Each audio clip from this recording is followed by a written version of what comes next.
So our purpose here for the next hour is going to be really to have a conversation. So we're going to have some quick presentations that are going to be meant to steer the ideas, but really this is more about people coming together to share ideas and sort of set the agenda in terms of understanding the needs and make sure that the work that's done in the future is relevant.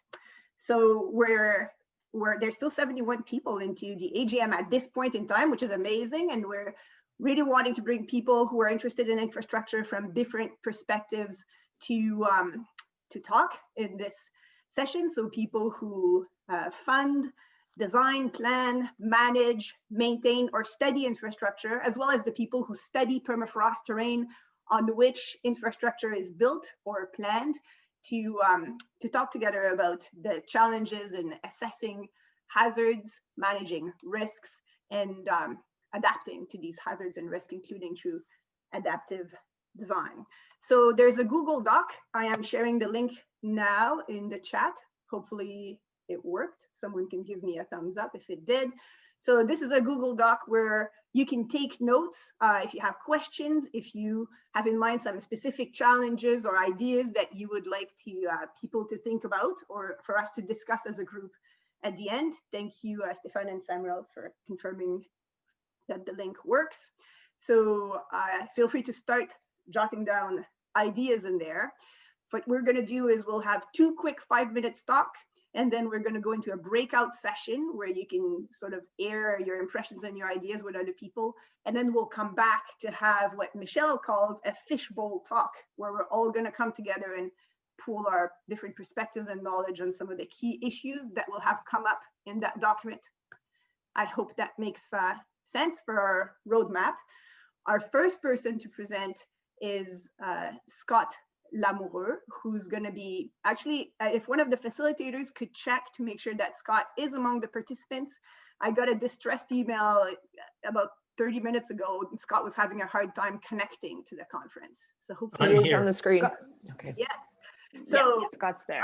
Phew, just in time, Scott. So Scott is here to open up the discussion and help us think about or broaden our thinking on how we consider hazards related to climate change and permafrost when it comes to infrastructure. So Scott, if you, I guess if you turn your camera on and start talking or screen sharing, perfect. Yeah, great. The floor is yours for 5 minutes. Okay, great. Thanks, Pascale, and thanks everyone. Great to see everyone here. Sorry, I haven't been able to be a big part of it because of a teaching schedule, but this is a really exciting kind of session this afternoon to talk about infrastructure and just general environmental change in permafrost systems. And, you know, I was thinking about this in terms of trying to be provocative a little bit. So the subtitle here is really just trying to stimulate a bit of discussion in that sense.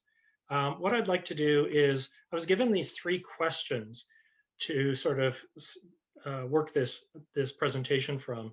And I want to kind of use these as a basis then to start to explore some of the possibilities here. So, you know, that first one in blue, you know, how does the community consider thaw subsidence as principal hazard? Do they? And over the next 80 years, that really got me thinking a lot. And I'll go through these questions in turn, and hopefully this will stimulate a discussion amongst the people here to think about how we can kind of build permafrost science and engineering towards being more suitable to dealing with those far-reaching risks. So when I think about the idea of how does the community, and I guess I've highlighted that because what is the community, consider thaw subsidence as a principal hazard, so that suggests priority facing northern infrastructure over the next 80 years.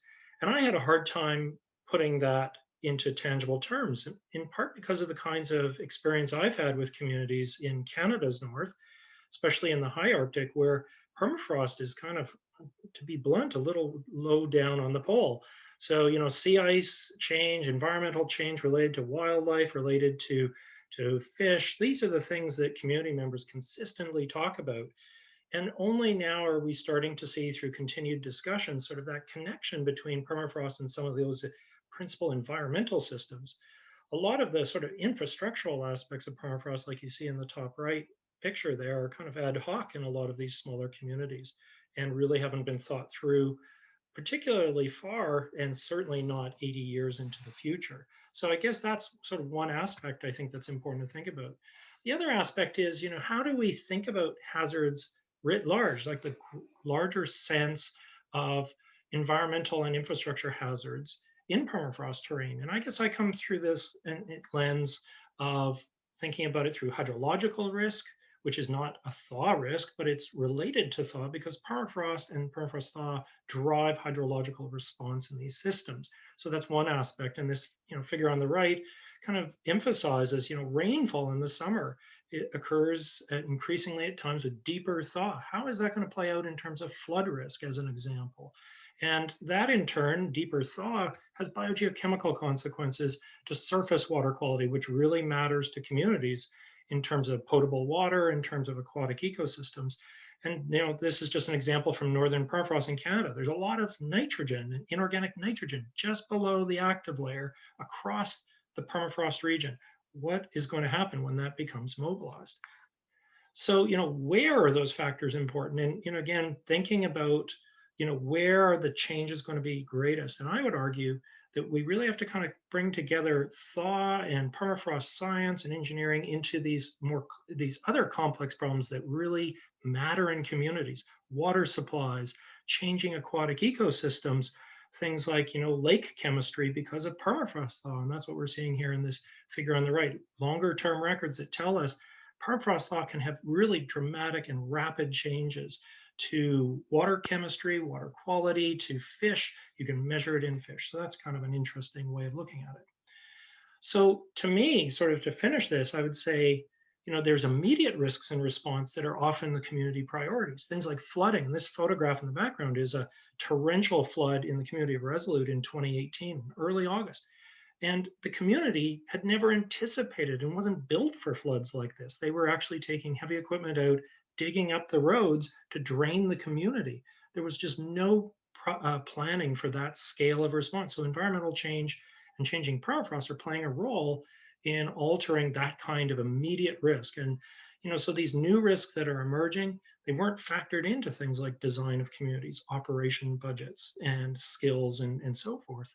And there's a lot of knock-on or downstream effects from these kinds of risks, like flooding, things like water supply and water quality in the water supply, and the lack of treatment facilities in many cases to deal with those changes, or aquatic impacts, which have a really important impact on use of land resources and traditional foods and so forth. So I think permafrost plays a really substantial role, and those risks are there and real, but we really kind of need to open this discourse up to connect these different risks outside of permafrost science and engineering. So that's all I have to say. Thank you. Hope that was interesting, and I'll leave it at that. Thank you, Scott, for inviting us to broaden our thinking when we're thinking about permafrost and hazards in general. And now we're gonna have Shawn Kenney from Carleton University, who will talk to us now about infrastructure specifically and how we think of infrastructure in the context of environmental change, especially when we have aging infrastructure that's nearing the end of its useful life and so on in that context. So Shawn, I see you already have your slides up. You're all ready to go? Good. I was just going to ask that. So I'm good to go. Yeah, so thank you, Scott, as well. I think this ties into some of the elements that you were discussing as well. This session, I'm looking, really the aim is to present it as a way in which to generate dialogue and look at some framing questions and push that forward. And first, I'd like to just acknowledge I'm actually at Carleton today. I had a power out at the house, so I came in. And I'm on the traditional and unceded territory of the Algonquin Nation. And so I have some framing questions that I'd like to more or less pursue in some of these slides. And I'll present these framing questions at the end of the presentation. For some reason, at least on my slide, those sentences seem to overlap, but that they didn't before. I don't know if they, from your end, they see that, so sorry about that. So the basic first one that I'd like to think about is a fundamentally infrastructure, and I don't include in those pictures here other infrastructure such as power lines, transmission lines, communications, and so on. They provide services with tangible benefits that enhance our standard of living, economic growth, health, education. And a study by the National Indigenous Economic Development Board looked at and indicated that $1 investment in infrastructure provides leveraging for around $10 in economic benefits and $10 in fiscal benefits. So what are our experiences and future expectations on both the exposure, vulnerability, and performance of infrastructure and how they deliver services that we depend upon? Certainly we see interactions with single type of hazards or elements, such as freeze-thaw cycles, flooding, permafrost thaw, and heave. And certainly in discussions with some of the colleagues before the session started, I sought feedback, and also things such as coupled effects, where the mechanisms and infrastructure performance are coupled with the physical environment, whether that's the topography, soil conditions, hydrology, and geohazards. Some of these issues have also just been mentioned by Scott in terms of permafrost is still going to be a significant issue and an important aspect, but are there other events or hazards that we may need to think about in the future? And in terms of multiple stressors and their significance, I'm looking at this more in the context of the levels of service and performance and vulnerability of the infrastructure. For infrastructure at whatever latitudes, natural processes such as age and deterioration will occur. And these are normal processes for any infrastructure asset. Another concept is deferred maintenance, which impacts both the levels of service, in this case, the condition of the road, and increase future costs, so that we know that early intervention will mitigate the amount of cost to return the road to a certain preconditioned level than future costs, no different than if we're thinking about maintenance of a vehicle or a house. If we forego that, then those costs will be increased in the future to get it back to the same condition level. For northern infrastructure, does the cyclic maintenance and renewal mirror or disagree with this general experience of roadways? And climate change, we're certainly all familiar with that global impact. So in terms of stressor impacts, we see that it could affect the serviceability of the asset or operational conditions, the frequency of service disruptions, such as the road may be closed, risk to asset performance and integrity, so the road may fail, and also increased costs to meet those goals, whether it's the serviceability limits or reliability and integrity limits. And what level of change do we see as acceptable? So what's the magnitude and frequency or distribution of these stressors and impacts affecting the level of service that we're willing to accept? So how long are we willing to wait for resumption of a service, for example? In the left-hand picture is a flooded area of the Hudson Bay Railway line. And on the right-hand picture is in the Alcan Highway and the western approaches. Are we willing to accept certain ride comfort levels and vehicle operating costs and damage? So what are the tools, standards, and guidelines that we may need to use or can use, should enhance or need to develop? And how can we effectively integrate that within different practices? For example, within engineering, how do we bring that forward? As a asset owner, how do we develop that and integrate that into our asset management plans? And how do we have the communications and with other stakeholders, whether they're at the government level or community level? To provide context for this question on the slide, it's more just really something to draw attention to an issue. And it was discussed earlier in the day as well. Certainly there's loss of some funding elements available, for example, in the western part of the Alcan Highway, where US funds would be committed as well to support the maintenance of the infrastructure. We see that the capital plans and expenditures on transportation infrastructure is on the order of hundreds of millions of dollars per year, at least in the near term. However, we know about the impact of COVID. It has a significant impact on the budgetary expenditures of the Canadian government and worldwide. 3 orders of magnitude or so higher than what we see in our transportation budgets and infrastructure investments. Our GDP, debt to GDP levels gone up to around 50%, and we'll have the largest deficit since the Second World War. Although COVID is not a black swan event per se, what are the risks and uncertainties going forward? And as former defense secretary in the US said there are known unknowns. And what are they? And what do we need to think about as we're moving forward, which sort of ties into what Scott was saying as well. Thank you. And sorry, the next one, I'll put the framing questions up. They seem to be overrun there as well, sorry. So what are our experiences and expectations? What's the significance of multiple stressors? What level of change is acceptable? How do we support informed decision-making? And what unknown events or what risks and uncertainties do we need to think about as we're moving forward? Thank you.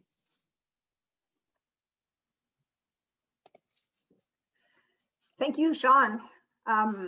Wow, you sure got us thinking there and posed a lot of interesting questions right away. So what we're going to do now, hopefully this got everyone thinking, and I see that some people have already started writing in the Google document, and that's great. Sorry, it's a Google Doc, so it's not as fancy as some of the other murals and tools that we've used in other workshops, but there's 2 columns, one of them to put questions and thoughts that you want to bring forward to the community at large. And then another column for resources. Some of you know of resources or great examples of things that have been done in some places that can be used as resources for people, so you can list them there. And if the structure gets a little messed up, it's okay. Also, as you're writing things in the Google document and you find there's a lot of things already going up. So if you find some ideas that are really interesting to you and you really would like us to pick up in the plenary afterwards, you can put a little star beside it or just write yes beside it. If that's one that speaks to you, it'll help us prioritize when we come back.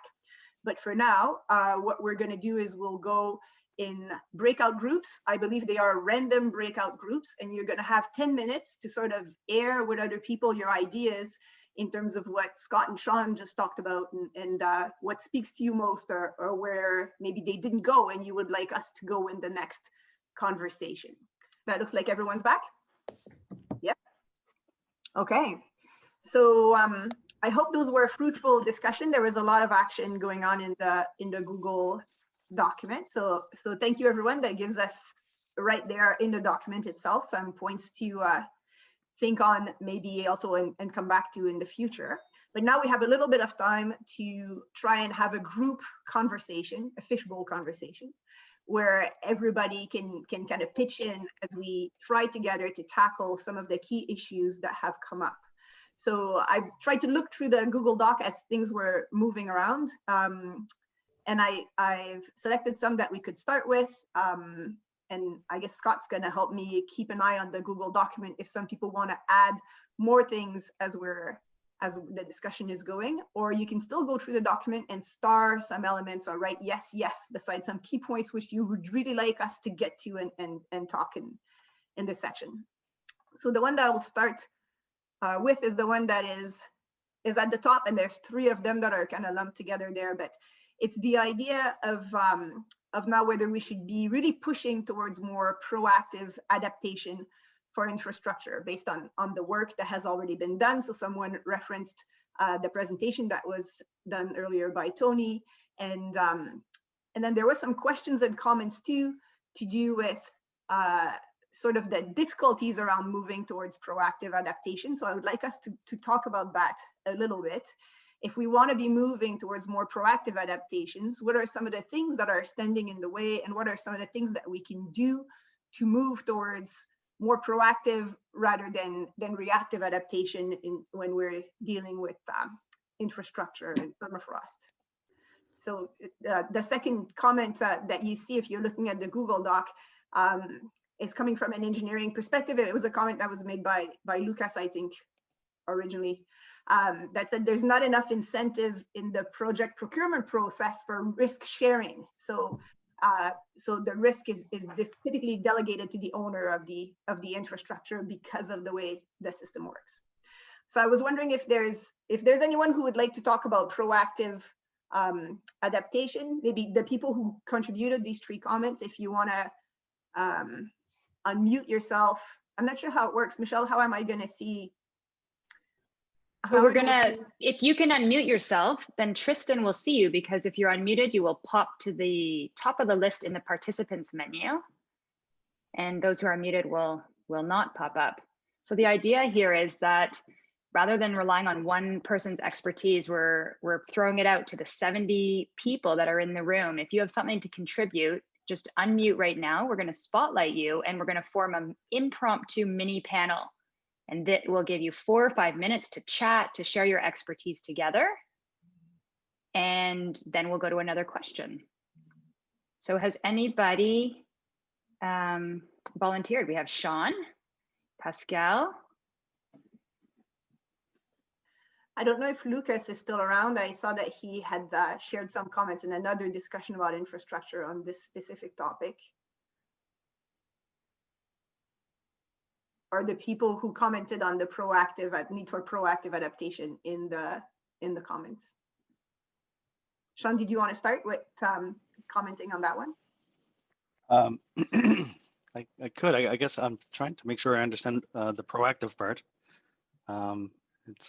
If somebody can make it clearer to me. I'm sure it's clear. Maybe I could make a remark just since my name was referenced. But in the report that and the paper that will eventually be written from it, I hope, proactive means taking action to, for example, reconstruct roads with air-cooled embankments, perhaps in advance of failure, recognizing that down the line they will help maintain permafrost for a longer period. What was to me was interesting is that when you take the entire 21st century, proactive investments don't really pay off. That is, they're more costly, and but in the end they fail because this climate change is such a major change that's going to take place. Most of the infrastructure that actually exists is going to be impacted by climate change and quite severely. But in the short run, they could pay off because what they do is they postpone when the problems are going to emerge by perhaps, if it's 1 degree, that could be a couple of decades. So it may be worthwhile making an investment in the short run, recognizing that in the long run, it's not actually going to resolve the issue, but it is going to postpone it. I see. Yeah, I mean, I guess also potentially now that I understand that perspective, the other thing which is somewhat tangibly related or peripherally related, I mean, typically when we think about engineering design cycles, we usually have something that we're targeting, that we're trying to achieve. And similar to what you just said, so we'll say, okay, we're going to meet this much as a deflection or this much in terms of stresses going into the system, or we want it to last 25 years. But we're going to set it such that we make these assumptions about the constraints and things that will change over time. But as you said, that it can be elusive. So maybe in some ways, the engineering part of it should rethink that and think about what levels are we willing to accept for this option. And that will give you then an idea of that we expect that option to run out at time X. So what's the next adaptation plan after that? So you have a series of chain events and tipping points where you have your design solutions that assume that, of course, each one has their own uncertainties. So this is where I think it becomes then difficult on the decision path for the projects as to decide where are you going to stay with fairly true methods that have been experienced over the last few years, or are you going to go out on the technology limb and have some risk and uncertainty with something that may fail, which is like when you see most highway systems, then they'll usually do the test sections as well to try to eliminate or mitigate some of that risk and spread it around.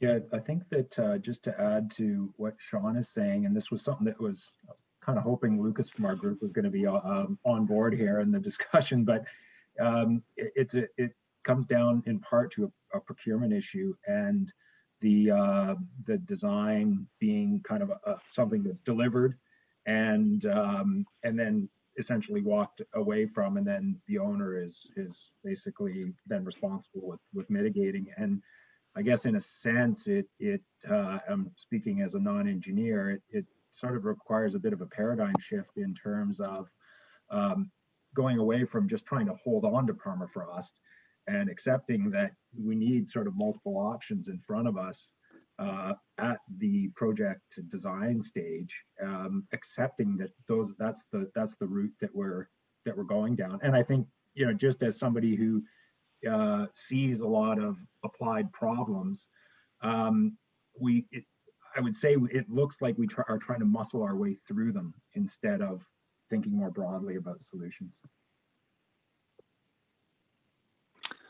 I'm wondering in this discussion if I can ask a question to Shawn and maybe Pascale. If we think about the proactive adaptation, then that usually means, you know, trying to delay a certain amount of ice loss or some damage.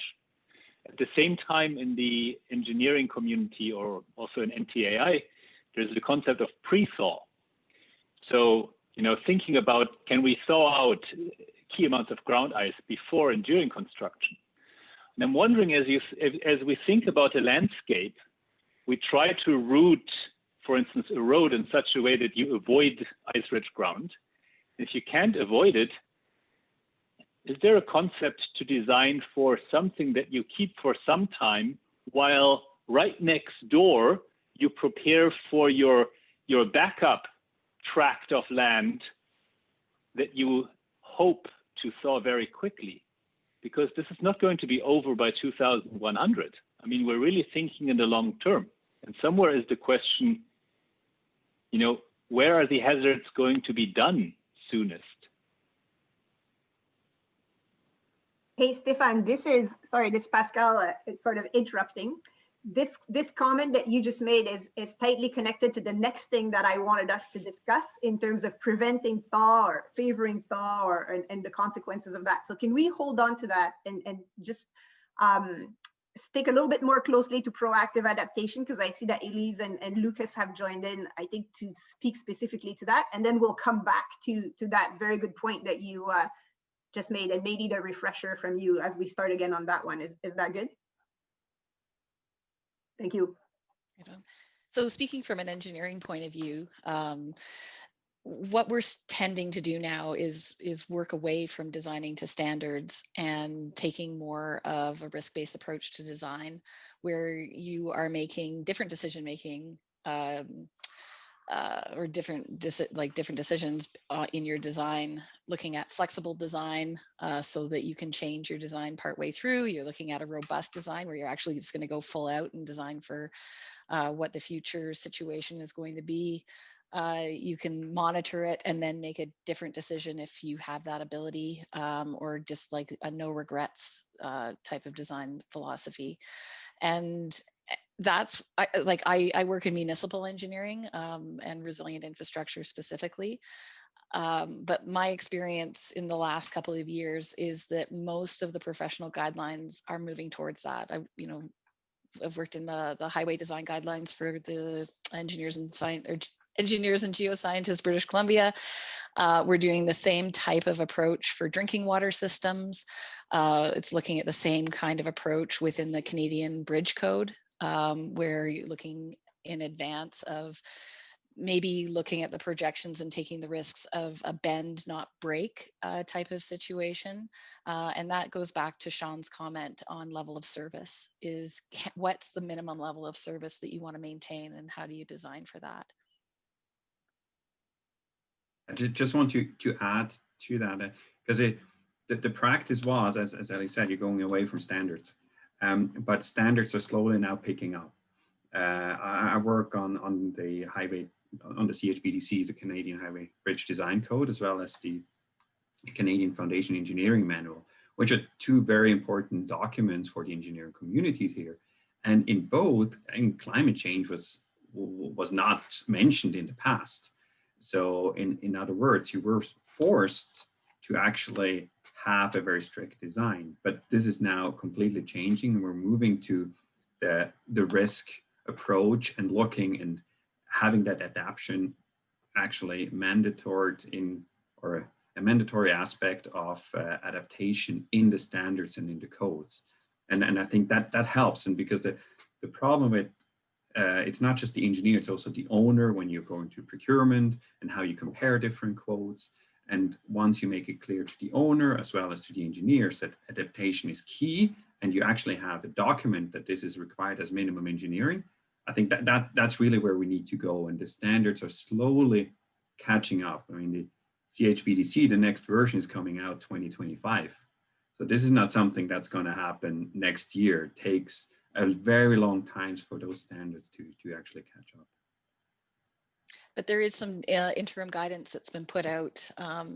And so looking at what those climate projections are going to be, and it's going to be out for comment. So, you know, coming from the research community, it's really important that information gets disseminated. And plus, I mean, the Engineers Canada, for example, I mean, and also a lot of provincial and territorial bodies clearly say you must address climate change. I mean, they're not giving you guidance, but, and we haven't seen any legal fights or results yet, but ignoring climate change in your design could be considered as a neglect to your design. So there is this gray zone right now. Standards will catch up and guidances are out there. So we're moving in the right direction, but it's at a snail speed. It's a process, and understanding what that professional due diligence and the standard of care is as a designer is something that is in development. And I think that highway design in BC is the only one who's really put out a professional practice guideline at this point in time. Yeah, I saw that in Shawn's presentation. It was really nice to get a bit of a shout out there. Yeah, in Canada, that's the only one that I know of. Mm-hmm. That has really tried to bring that into, it's not necessarily best practices, but at least the best philosophies of how to move forward. There's a guidance document for drinking water in Atlantic Canada. It's just been put out, but it's just a guidance document. It's not necessarily what your standard of care is as a professional. Because it becomes down to legal. Like if you can predict that something is going to happen and project that it's going to happen, if you don't design for it, then you should be liable. Please be sure to include these documents and interim guidelines and so on, if you can, in the Google Doc, in the resource part of the Google Doc. Elise, you were mentioning some that it would be important that if we could help in disseminating them, for example. So put them somewhere in the document so that we have that as a list. I was wondering if we could now move towards so how are we preparing our infrastructure to adaptation to climate change? And that's kind of where Stefan was going earlier, unless there's some wrap up. Steve, you've been silent there for a little bit. I was wondering if you have comments to wrap up that first discussion on proactive adaptation from more of a, like, we've had 3 engineers talking and you're on the ground. Did you want to add something, or should we slip into the next? Just one, I guess it's a general comment, and I think it might help tie and get some of the scientists thinking. And I think it relates to some of Tony's comments in terms of the difficulty in costing climate change. In the Northwest Territories, we're building a significant amount of new road infrastructure, but I don't think we monitor it well. So we need, and in terms of informing how we're going to do things better, what works, what doesn't work, not only do we, we, the broader we here, we need to think about how we monitor the performance, but also how we monitor the expenditures. And then we can start to, I think, have a much less arm-wavy discussion about the topic. So that's where I'll leave it. And it's monitoring in ways that I didn't really think of monitoring, but those are things I think we need to improve. Yes. We can actually go back to that a little bit later. If some people, I know there's some parts of PermafrostNet that are working on the financial monitoring of this. I forget right now, the name escapes me, but there's one of the HQPs working in Chris Burns' team under Theme 5 that's looking specifically at that approaches to doing that. But while Stefan's here, I think it came up as in a few of the comments of the Google Doc too, this idea of how are we preparing infrastructure for climate change? And Stefan, I might need your help here, but to pick up where you left off, you were saying, should we, try to preserve permafrost under the infrastructure, like maybe thawing permafrost inside it? And then there's other people who brought up comments saying, when we try to preserve permafrost under infrastructure, are we preparing ourselves for a bigger failure in the future? Or Is permafrost degrading in the embankment really a good thing, or does it just prevent diffuse water flow and exacerbates potential flooding problems later? So there's a few questions there to do with how do we prepare infrastructure, how to climatic change. Stefan, I don't know if you want to start again from where you were just going earlier, and then maybe some people will want to join in, and the people who are in the panel, if you want to get out of the fishbowl, you can text. You can remove the spotlight. Or Tristan, if we can remove the spotlights, we have a new question, and then similar people or new people, just unmute yourself and we'll bring you up. The idea is to use the wisdom of the entire group. So now you lost me. Now you lost me. Maybe just to preface this with, designing infrastructure, working with infrastructure is not what I usually do, right? So, but I do think about very well, how do we connect the ground thermal regime and ice loss in the ground with what's happening in the atmosphere at the site scale, right? At the scale of a little plot that is 10 by 10 meters, or maybe a road embankment. And I think about those models.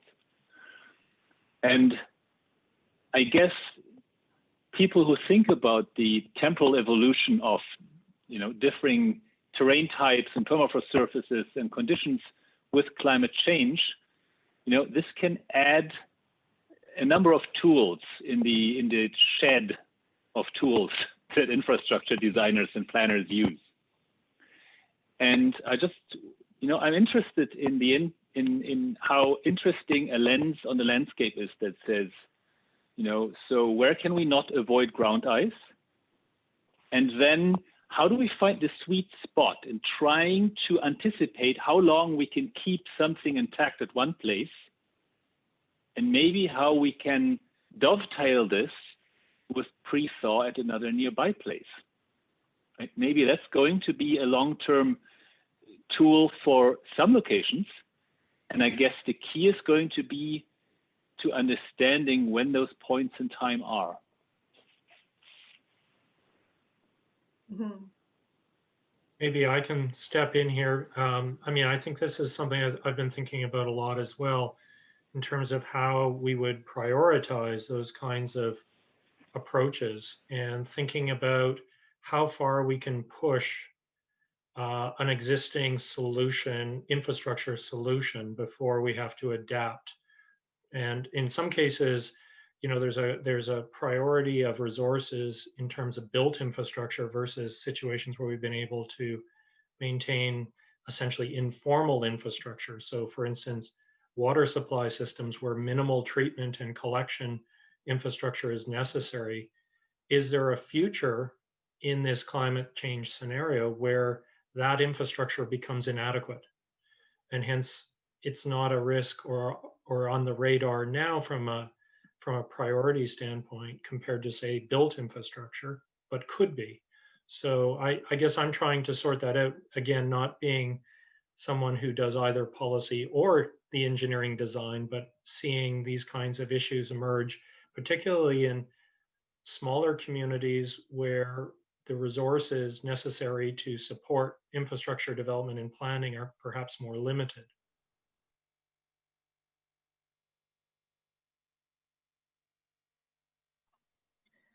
Pat or Shawn, Pat, you had joined us this conversation with an idea or a suggestion in response to Stefan, or? Yeah, well, I am not from an engineering background. I'm currently doing my master's studying this topic, and when I was doing my research for my project, I stumbled on a paper from China where they go over their engineering standards for dealing with permafrost, because they have been building highways over it. And basically what they do is they do a site, they look at the properties of each site individually, and they decide what their priority is before they start building. And the three sort of goals that they have listed are to mitigate permafrost and thaw as much as possible, to adapt to the permafrost thaw that they know will happen, or to pre-thaw before they build, so to avoid the problem completely. and they have a variety of characteristics listed that determine which route they go. And the list they have here is, I have the paper up right now. I'm just trying to find it. It's ground temperature, ice content, damage history, pavement type, and expected climate warming. But I think we could learn a lot from just that sort of approach where you look at the study site and kind of determine what your goal is exactly before the build starts in the first place.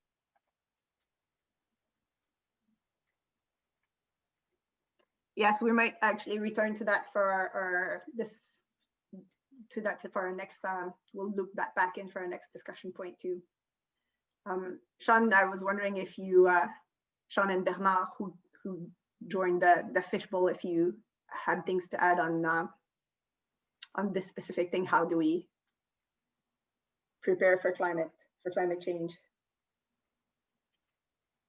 Well, I guess, I mean, there are cases, I guess, as well, like even in non-permafrost terrain, where you actually have temporary roads that are built while you have your other laneway that's also being built in the foundation, let's say over in bog or organic soils, like in Newfoundland, for example, that's the highway system would have a temporary right-of-way while you're actually constructing the final one. So there may be options where you can look at that as well if you're trying to figure out how those designs will move forward. I'm not sure what it'll do with, I mean, in terms of existing infrastructure, it's really on realignment, and certainly they've done some of that with the Alcan Highway. They straightened some of those portions out from the original one. I can't remember exactly, maybe it was like 200 or 300 kilometers that were moved through that. But I think also in some ways it's similar to what Pat was just saying as well. I think the envelope is changing over time, so it's not something that you're setting for stable conditions as you're once used to, especially from experience when you're looking, say, at gas pipelines. That's consistent. It's quite different than what you would have thought of before in terms of the stability of the ground, in terms of being able to use it in discontinuous permafrost and understand what that heave may be in terms of the pipe response. So certainly I see in more temperate zones as well, a larger number of culvert failures occurring in road washouts. So these may be other issues that we'll have to think about in the future, because typically certain foundations won't work that way. So maybe rather than looking at culverts, we should look at arch culverts or box culverts or some other one instead of corrugated metal culverts. So we may even need to think about those designs as well. Mm-hmm. Culverts in permafrost terrain is an issue that, well, when you did a survey before this workshop, Shawn, came up quite a bit across the board, and the problems with water management in permafrost terrain. Yes. Bernard, did you have something that you wanted to add? No, I'm just debating with Michelle. I actually had to start my midterm from my class, and I came back, and Michelle says, "You're the hot seat."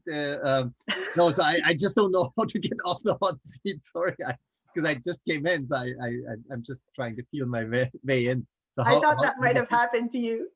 And now you need to tell us how we prepare infrastructure for climate change. It's exactly like in a university class. You come late and you're being put on the spot. It's like going through the wrong door, you know. At a conference, you want to go in the back, but you suddenly are on the podium. Like, yeah. Okay, we're almost done. Actually, there are a few times in the document came up. Like, I just want to acknowledge this quickly, the idea of modeling and how we can use modeling to make sure that modeling is good enough for engineering design, or how modeling could be better used for terrain vulnerability assessment for large scale infrastructure. For example, in the kind of process that Pat was describing is used in China, where people are saying, what kind of terrain do we have and what do we expect to have in terms of warming or permafrost degradation in different areas. So we have lots of people in different parts of the community who are developing different types of models. And then I'm not sure, the question was, I guess, how do we make sure that these models are really useful or can be applied for engineering design or for vulnerability assessment when planning infrastructure and so on. Stefana, you're a modeler and you're right in the middle of the fishbowl if you want to start talking about that, but maybe some people want to join for a couple of minutes before we wrap up. I think if we look at this very, very broadly, we have a number of challenges that kind of add to each other, and I think we need to look at them in their entirety and evaluate them. So the one is, how do we drive models, right? A lot of times, if you're somewhere in the slave province and you want to think about designing a new road, where do you get your data from?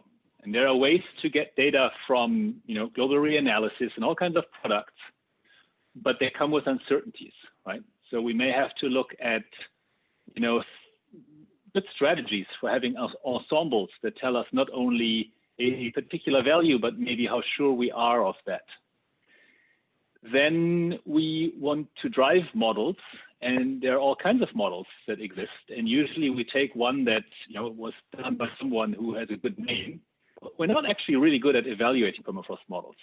So next we need to run multiple models with these multiple drivers, I think, and evaluate for all kinds of different terrain types and situations, wet and dry, a lot of snow, not so much snow, so that we can really trust them in representing the types of conditions we think about.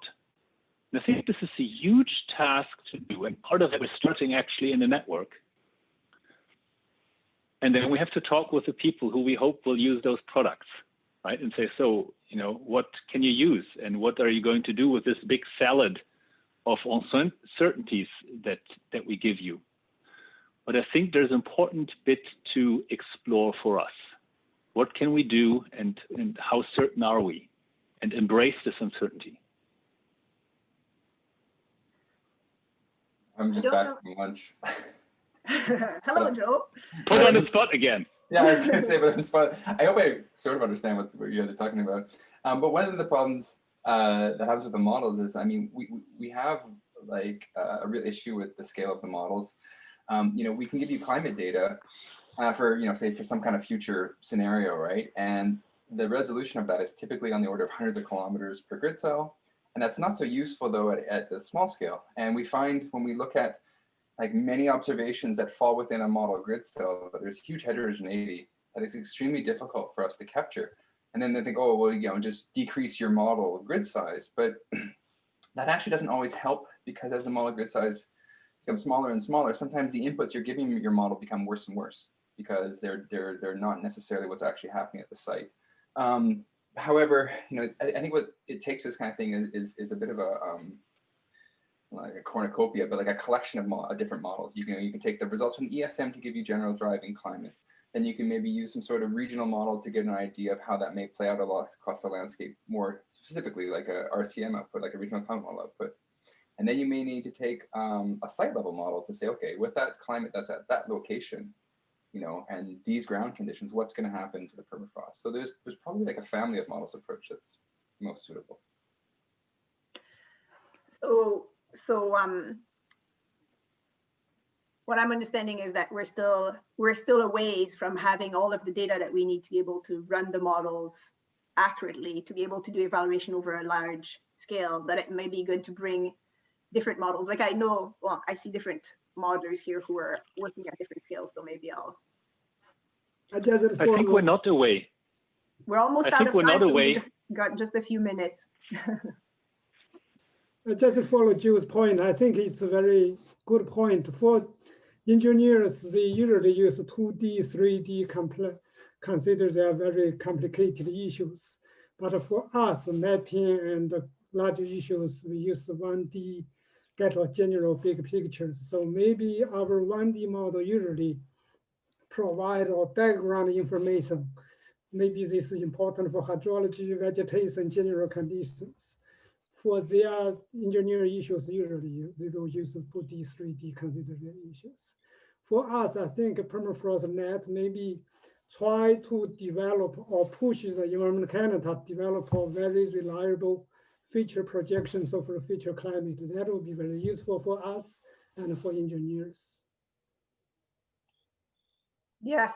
Can I say something? Like for like Usman sees this that the presented where we are looking at the basically monitoring linear infrastructure with the airborne system. So I was definitely hoping that when we get some change detection results from that on very fine scales along considerable spatial scales along the infrastructure, that we can at some point compare that with some of Joe's models and basically maybe answer that question better, how you can sort of link these or stitch these large 2D scales with these more finer scales along the infrastructure. So that would be definitely something that I would be quite supportive to explore as part of Usman's topic, or also Bayan.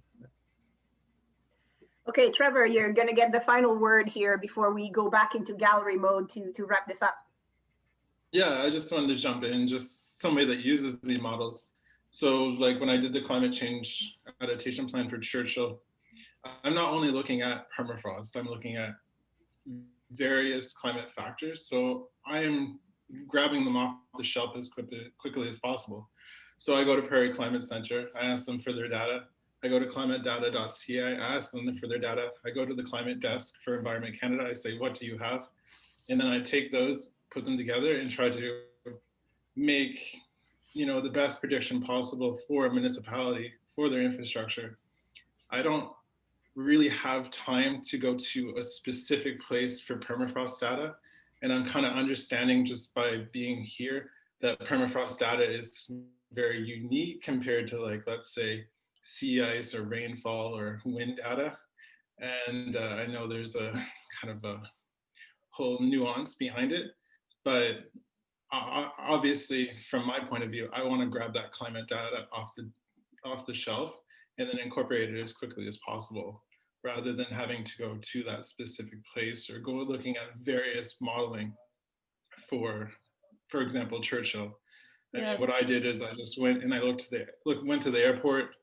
I looked at their boreholes. I went to the landfill. I looked at their boreholes, and then tried to collect as much data as possible to make a best guess as possible. Thanks, Trevor. It's great to wrap this up actually with the perspective of someone who's trying to develop a climate change adaptation plan for a municipality, and I think on Stefan's team, there's somebody who's working specifically on trying to make a permafrost data or permafrost service center that will have data more available for people like yourself, Stefan. I hope I'm not extending the work that Galena is working towards, but specifically it's aiming at trying to address those needs. So it's great to hear them in conclusion to this session. I think we have to stop because it's time. So Michelle, do you want to put us back in gallery mode so that we see everyone? Thank you to everyone who's contributed to the discussions. And then Trevor is still in the spotlight, I think. So Pascale, everybody can go to view in the corner and go to gallery. And this will help for you to also see if you have any finishing questions. You'll be able to see everybody by hitting your view button and going to gallery. Yep. So I can see everyone now, and maybe to wrap up, I think theme 4 and 5 were dedicated to thinking and working on hazards and adaptation, but of course in PermafrostNet everything is knitted together and we all need to keep this kind of conversation going. So maybe we could end with very quickly a show of hands of people who would be interested in having more discussion across the community in terms of infrastructure, hazard assessment, risk management, and adaptation to climate change. So is that something that would get a few people interested? Let me scan through the pages. There's a number of people, so we may be reaching out to further this discussion in different formats. A little bit more structured format in the future, but this was a good starting point for the conversation. Thanks, everyone.